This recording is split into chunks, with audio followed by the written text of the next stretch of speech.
All right, everybody. I'd like to welcome all of you who are watching along as with this edition of the Virginia Sports Hall of Fame's Hall Call interview series. I am Will Driscoll, the Executive Director of the Virginia Sports Hall of Fame, hoping everyone continues to stay safe, stay healthy as we continue to navigate the COVID-19 pandemic. Lost in all of the commotion over the last 7 months, though, was a pretty monumental piece of legislation here in Virginia that went into effect earlier this summer. Beginning July 1st, sports betting became legal in the Commonwealth. I don't know how many of you knew that. It's something I've been following closely, but that is the case. And while there are still some hoops to jump through, some T's to be crossed, and some I's to be dotted, the Virginia Lottery actually released the framework for regulations in mid-September, paving the way for the launch of online wagers in early 2021. That is just months away. So prior to 2018, sports gambling in the U.S. was illegal outside of Nevada, and now we are about to become just another state that will legalize sports betting. Today on Hall Call, we are actually joined by Dan Stupp, lead writer for Catena Media, covering the sports betting and casino industry for PlayVirginia.com. Dan, thanks for joining us. No problem. Thanks for having me. I appreciate it. Absolutely. So Dan has previously written for The Athletic, USA Today, ESPN, and Action Network. You can follow him on Twitter at Dan Stupp, DANNSTUPP. And you can also follow Play Virginia at Play_Virginia. Obviously, if you have any questions, please feel free to chime in. We'll try to get them up on the stream during this interview. But I guess first things first, let's dive right into it. Where do things stand currently as it pertains to sports gambling in Virginia? Yeah, I mean, it's starting to feel a little like Christmas Eve. We're just kind of in the home stretch now.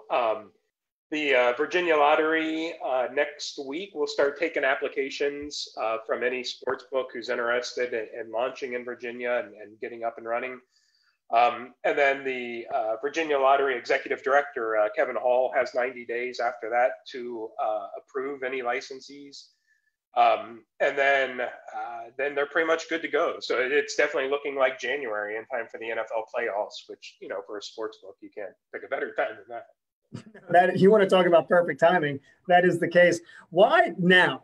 Why now is this coming to fruition in Virginia? I know that the Supreme Court struck down the legislation in 2018, but for years it seemed like they were really sticking to their guns with just Nevada. Why now has it evolved into Virginia and other states? Yeah, I think a lot of it was a concerted effort, you know, kind of from the industry, betting and even the leagues. You know, the leagues, your NFLs and Major League Baseball for so long were so against sports betting. And then I think the moment they realized it was inevitable and that it does lead to more fan engagement, you know, that people who otherwise probably wouldn't care about, you know, a really bad NFL game on a Thursday night, you know, if they place a wager, they're much more likely to tune in. So in a lot of ways, it is a win-win, you know, for the TV networks, the league operators, the sports books themselves, and then also for the sports bettors who, you know, for years, if you lived outside of Nevada, you were dealing probably with bookies or offshore sports books. You know, I think everyone saw this as kind of the right time to make it all legal, to tax it, to make it safe. You know, I know I'm rambling a bit, but part of it too, you know, even the people who complain or worry about, match fixing and point shaving and stuff like that. You know, we've seen time and time again through history that a big legal regulated sports market, it really is the best way to root out that kind of stuff. So a long way of answering your question. I think everybody just realized now is the right time for it. The stigma has to be decreased, though, and there has to be a correlation to fantasy sports. I mean, you just mentioned, you know, Thursday night football. For some reason, Thursday night football, the matchups are always quite unspectacular, but more people are still watching because they have a tie-in through their fantasy sports team. Surely the last 2 decades has really kind of helped move that stigma away a little bit from, you know, the shady bookies and the offshore accounts and things like that. You're right. I think kind of DraftKings and FanDuel, you know, 4, 5, 6 years ago when they were really kind of beating us over the head with advertisements for daily fantasy sports. If nothing else, it got the regulators and even lawmakers and the leagues themselves realizing what a potential huge market it is, that there's definitely kind of an appetite for it. And I think we're starting to see just general public or public opinion really shift in that it's not this big evil thing that for years we made it out to be. And you're right. I think kind of the daily fantasy sports is really kind of what opened the door for that. Now, playvirginia.com is a really good resource for anybody who wants to learn more and be kept up to date with all of the information regarding this. So it's playvirginia.com. One of the things that I noticed in looking at that is the Virginia Lottery is going to regulate the sports gambling operators. So they're going to be the ones who receive the application licenses. They'll grant the licenses. But some of the tidbits that came out of the public comment period from July into August were, no wagers on youth sports, which to me should be kind of an industry standard. But more fascinating in Virginia in particular is no wagers on Virginia college games and no in-game wagers on all collegiate sports. What was the reasoning behind those decisions? I want to say it's to protect student athletes and to keep the games pure and stuff like that. But I mean, it really is. I did a column on this kind of window dressing, when you're trying to push through the legislation and getting everybody on board, the athletic directors, the schools, the coaches, I think more so than the pro leagues, they're still either not so pro sports betting or very anti against it. And I think it's just, more palatable when you take out the possibility of Virginia bettors betting on the University of Virginia or Virginia Tech. Again, I see it more as window dressing because you can still just drive over to West Virginia or drive into Washington, D.C., use one of their regulated sports books and bet on Virginia colleges. The whole point of doing the regulated sports betting is really to kind of get rid of the black market or not force people who are going to do this to go to the black market. And the more restrictions you have, that in-state colleges and universities is one. Also, Olympics betting, that was one that they will not be part of Virginia. They say they want to re-examine that issue before the Olympics next year. Part of their argument was just that, a lot of the Olympics do have youth competitors, kids competing or teenagers. So they want to look a little more closely at that before that. But again, to go back to it, a lot of these restrictions are really just to kind of, it's a middle ground where they feel like to push through the legislation to get the schools on board, to get maybe some of the parents and just concerned citizens on board. It sounds like a good thing, but it's really not really fixing any problems.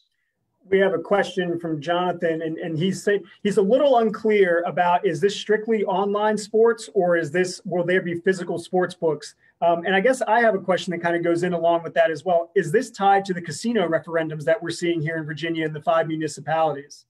Right. When the Virginia General Assembly legalized gambling this year, the sports books and casinos were kind of hand in hand. But the difference is the sports books can be online as soon as January, more than likely.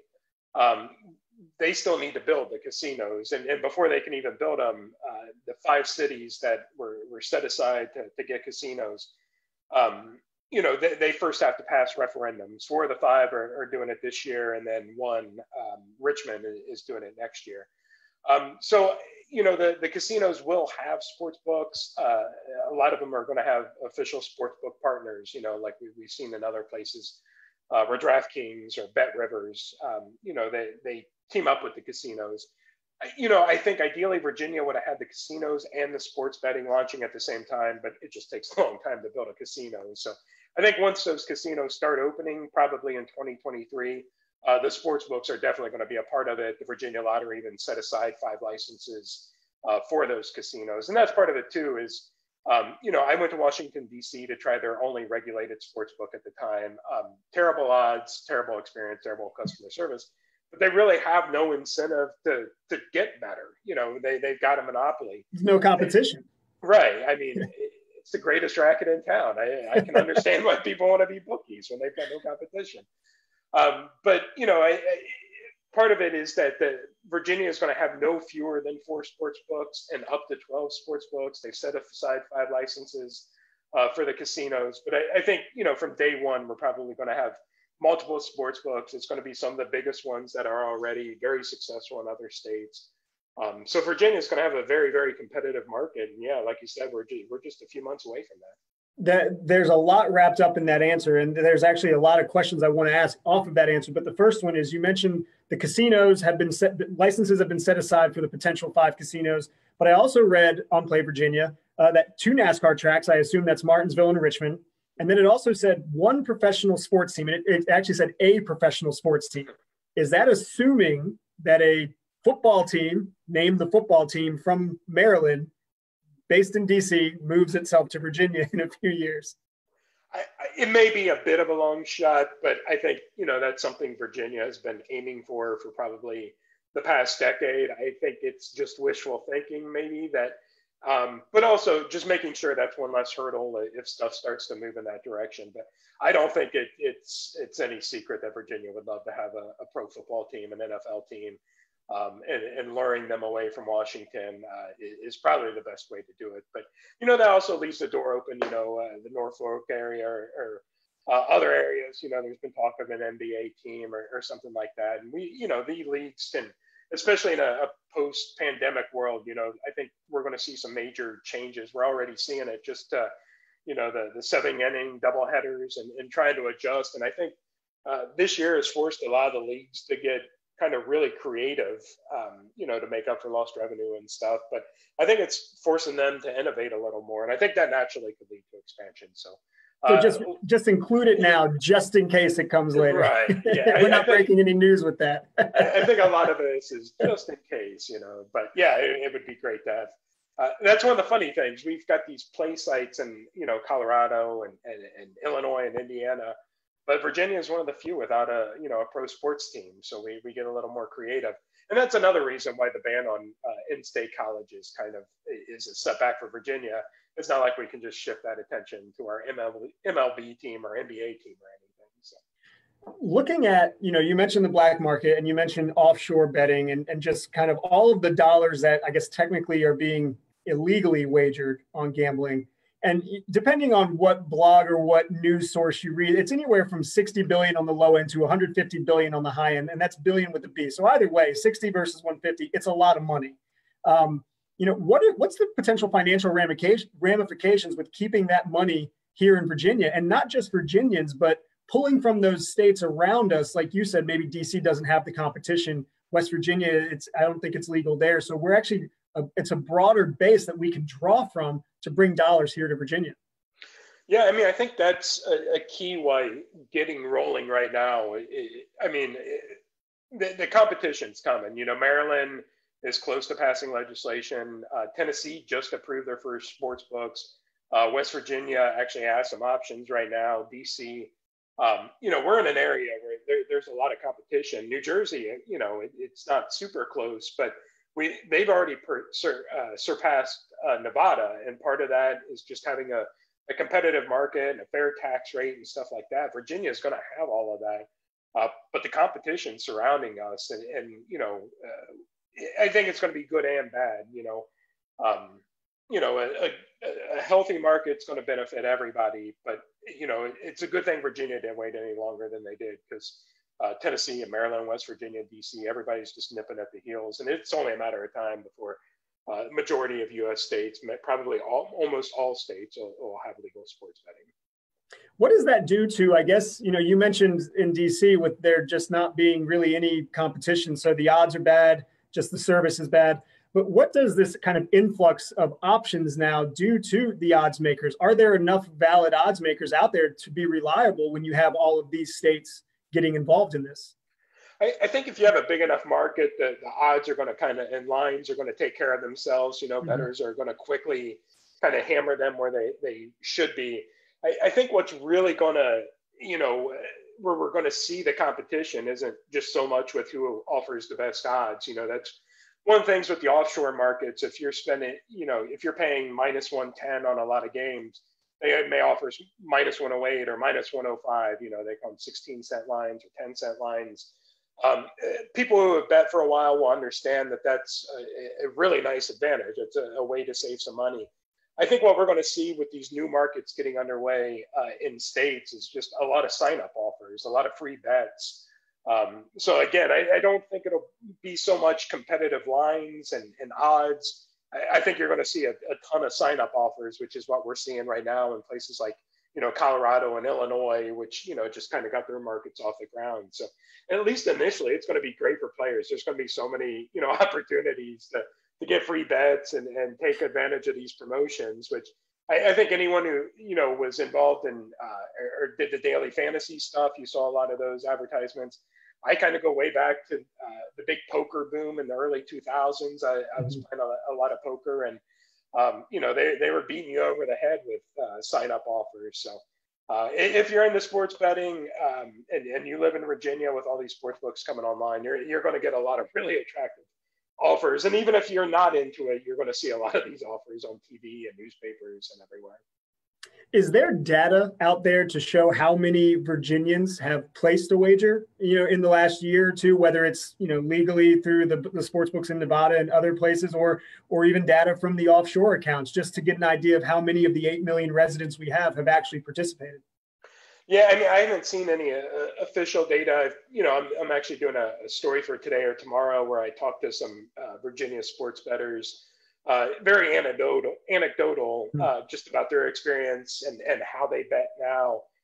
The biggest takeaway was just, I think I spoke to 5 of them, and 3.5 really weren't even aware that Virginia was about to have legal sports books. So I think it flew under the radar. Yeah, pandemic, but it definitely flew under the radar. Yeah. So I think, it may come of a shock here in a few months when people start seeing advertising and the news stories and stuff. But, I think one thing I learned, I put out a call just asking for people who live in Virginia. I want to talk to you and see how you sports bet. It's not just how many people do it, but a lot of people you really wouldn't expect maybe are big into sports betting. I talked to one guy, and he asked that I not use his name or really even mention him in the story because I don't want to give away too many details, but could be one of those people that once the regulations are in place will not be allowed to bet because of his job. And I think you see a lot of people who work in sports and media. We're around those people. We know there are a lot of bettors out there, but you'd be surprised just how many, I don't want to say the housewives and stuff, but, probably people you wouldn't expect, older people, with disposable income. It's just not the frat boys and college kids who are doing the sports betting. It really is, from everything I've seen, a very diverse group. So we have another question from Preston. He wrote that one Virginia lawmaker rule is to provide bettors with, and he quotes, informed decisions about their gambling, meaning they want to include odds of winning a bet and how they are calculated. With so many prop bets and parlays, what does that look like? How are those odds calculated? Yeah, they really kind of scaled down the requirements during the open comment period. I think it was a 56-day period, and 10 or 11 of the sports books, ones we've heard of, FanDuel, DraftKings, there's a local one, Handle 19, I believe it's called. A lot of them weighed in on the proposed regulations, and one of them was that they wanted some really detailed information about how the odds were set where they're at and how much money's being bet, where it really wasn't possible in real time. So in the final regulations, they really scaled that down to it's really just, basic information that you would see at other places, what the odds are, what the line is, stuff like that. So I don't think we're going to see anything in Virginia that's too out of the norm that you would see with other regulated sports books in the United States or even the offshore books. So we've talked about DC doing it poorly so far. You mentioned that Illinois and Colorado have just kind of rolled out their plans. Who's done it right and who's done it wrong so far in the 2 years that this has now been legal? I think New Jersey's done it really well. It's one of the reasons they surpassed Nevada. We've got a sports betting king that is not Nevada anymore. That's not Las Vegas. And I think part of that was just the competition. I think the main thing that we're going to see in any state, if it's going to be successful, if it's going to quickly gain traction, is how easy it is to place a bet online. And one of the places that had been doing it poorly, Illinois, and there were a lot of politics involved in this decision, but one of the things you had to do, even if you want to make an online sports bet, you had to sign up for your account at a physical casino. You had to drive to the casino, and during a pandemic, during COVID-19, why would you make that a requirement? Eventually, they got rid of that. But again, I think some of the states were dealing with existing casinos, and they wanted to make sure that they didn't get left behind. So maybe you have to go into the casino to sign up for an account, to fund your account. But the ones who don't have those requirements, for better or worse, you can do it right from the comfort of your couch on your phone. Places like New Jersey, those are the ones that are going to do well. Virginia is going to be that type of state. So I really think they're going to be a top 5, top 6 market, probably within their first year of operation. Is it normal for the state lottery system to be involved as the operator? It's not uncommon. I think that the difference, we didn't really have a gaming board in Virginia because, we had no casinos. And even the little legal gaming we did, the Rosie's Emporium, or I think they call them, with the historical horse racing machines, which are really just slot machines, like that operated in such a gray area. So Virginia really was starting from scratch, but they've relied heavily on Maryland. I think even hired some of their executives to help in Virginia. So even though they're kind of new to this, they got the right help, and they're, everything we've seen during the process, they're definitely doing it the right way. How do the daily fantasy books, so FanDuel and DraftKings, how do they play into this? Thankfully, I think their business model really has shifted to the sports book and even the online casinos, which is something we don't talk a whole lot about, but I think will become more of a thing. And I believe it's New Jersey. They have legal online casinos, but I think daily fantasy may still be a part of it, but I think, your FanDuels, your DraftKings, their end goal was always legalized sports betting. The daily fantasy sports kind of opened the door for them and got them the name recognition and built up the customer base. So a lot of those people who play daily fantasy sports, now that once they're in a legal market like Virginia, I wouldn't be surprised if they're targeting you with, sign up offers and if nothing else, just letting you know that, hey, you can do your daily fantasy football, but now we also offer all this other stuff. And they've got the robust software. They've got the tech teams. Really, it's been all turnkey for them. Every time they open a new state, they're just, they're shot out of the gate and doing big business. Yeah, they definitely have the infrastructure to take care of something like that. Looking at the future, obviously everything's going to start online. But, the goal is to eventually have the brick and mortars. Are we, beyond the casinos, beyond the tracks, beyond the potential for a team that already have the licenses set aside, are we looking at something that could be, I don't know if you've ever been to the UK, but what the UK looks like, where William Hills and Paddy Powers are like 7-Elevens for, us Virginians. They're on every single corner where you can just walk in, make a bet, walk out, and go about your day.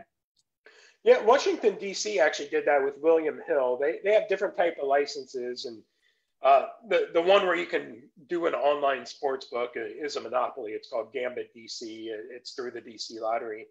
But I believe it's a Class B license. But basically, they can take wagers at empty ticket windows at Capital One Arena. And obviously, that's still a bit of a pain. You have to drive to the arena. You have to get out. You have to go up the window. So you would think it would be very not a popular option. But their first month of doing that, you have to drive. It's not as easy as just getting on your phone and placing a bet. You have to go there. You have to do it. They did almost 5 times the business that their official app did. And that was a result of better odds, better lines, better customer service. So I think it shows that there's a market for it when there's not a better alternative. But I think if the online, like in Virginia, where online is just going to be such a huge part of the sports book, I don't think you necessarily need the retail outlets. I think they're going to make sense, though, like at places like the racehorse or the Martinsville and Richmond, the raceways. Some states are even playing with this concept of doing like very big sports bars with kind of a sports book built into it. I think we're going to figure out kind of what that market is, but honestly, I think it's all going to pale in comparison to just the ease and convenience of being able to place a bet on your phone. Where does Colonial Downs fit into all of this? Honestly, I have not lived in Virginia too long. The horse racing stuff still kind of new to me. I think they definitely, I think they're going to have a preference when it comes to getting a license. I think that, like you said, the retail outlets, I think that's where a place like it may make more sense, where people are kind of hanging around all day anyway, whether it's for the races or something else. But I know Virginia is very big on kind of the horse history, the horse racing history, and lawmakers especially want to make sure that they don't get left behind. So I think they're going to have a place in the future of Virginia sports betting. Yep, we love our horses. Secretariat, born here in the great Commonwealth, I should say. One of the things that is always, not to play devil's advocate, but is always a question when dealing with online transactions is data. What is being done on the data privacy side to make sure that once this gets rolled out, we're not a national news story for data information being leaked or harvested? Yeah, I mean, I guess there's no way of protecting against that, given the right circumstances. But I know one of the good things about the companies I keep going back to FanDuel and DraftKings, but they're kind of the giants. Through the daily fantasy and stuff, I think they really did, kind of, I don't want to say perfect, but really knew kind of how to build the security apparatus for their, not just, their websites, but the apps and the geolocation and stuff like that. When we talk about states like Virginia doing a fair tax rate, I think they're 15%. Some of the better states are 10% or even a little less. You've got really high-end ones like Pennsylvania where it's 36%, but they're still a very successful market. It's just the more money that you're taxing these companies, the less that they're putting back into their technology. And a lot of that is, the live betting, just creating things that aren't clunky, but a lot of that's the security and privacy and stuff too. So I think, they're probably just as safe as your mobile banking. It's that type of security. So again, we've seen those big banks, have security breaches, but I think, again, that's another benefit of a regulated legal market is security, privacy does become a big concern and something that the regulators are really focused on. So as we sit here, October 6th, what should people interested in this, what should they be looking for as far as the next steps? What is the next thing in line as far as we get towards the beginning of 2021? Yeah, in about a week, the Virginia Lottery will start taking applications. And there's I believe a 16-day, 2-week window in there for all these operators to get their applications. And obviously that's a very detailed process. But as we already saw during the open or the public period where they could weigh in on the regulations, all the leagues, all the sports books are already deep into Virginia and understanding the regulations and understand what's in there. So I don't think there's going to be, kind of any slowdown or anything during this 2-week window where they can get their applications in. And then the lottery has 90 days to kind of render a verdict to tell them whether they're getting a license or not. And it sounds like the lottery is champing at the bit too to get this done. So I think by the end of the month, we may know who has submitted applications and probably, very soon after that, within the next, month or two, we're going to know which casinos or which sports books are going to start launching. And again, it'll probably be early January. So yeah, it's a very accelerated process and it's going to get really fun here over the next month or two when we learn not only who's launching sports books, but how many of them, and then starting to see their initial promotional push. What's a solid number for solid competition so that it's not oversaturated? You don't want it to be too little, but you don't want it to be too grand. Yeah, I mean, I think, part of that, you want it to be successful for the operators, for the sports books too. You don't want to have a bunch of them and then, the majority of them, go out of business or just determine that Virginia is not a viable market. I think, 4 or 5 is kind of the sweet spot where you get good competition in a healthy market. And the fact that Virginia, set it up so there will be no fewer than 4. I think that sets us up right off the bat. I don't think we're going to see that 12, that maximum number right away, because they are setting them aside for casinos or possible professional sports teams. But the fact that we're going to start with at least 4, I think that means we're going to have a very healthy market right off the bat. Definitely exciting times. This is, I guess you really could kind of coin this a new era in Virginia sports. Dan, it's been a pleasure catching up with you and learning more about this. I know that we'll be following along. I know that you'll be keeping us up to date on playvirginia.com. So we really thank you for taking the time out today. No problem. I appreciate the invite, and this is always a fun conversation. As always, be sure to follow us on social media, VA Sports HOF, on Facebook, Twitter, and Instagram. You can follow Dan on Twitter at Dan Stupp, DANNSTUPP, 2 N's, 2 P's, and Play Virginia at play_Virginia. I'd like to thank everyone who tuned in. Thank you for your questions. And as always, thanks to our sponsors, the City of Virginia Beach, Priority Automotive, Optima Health, DAVCON, and the Hampton Roads Sports Commission. Be sure to follow us again on all of our platforms. Check us out on our website. Once again, I'm Will Driscoll with the Virginia Sports Hall of Fame, and I hope everybody continues to stay safe, healthy, and starting in 2021, you might have a new way to watch sports in Virginia.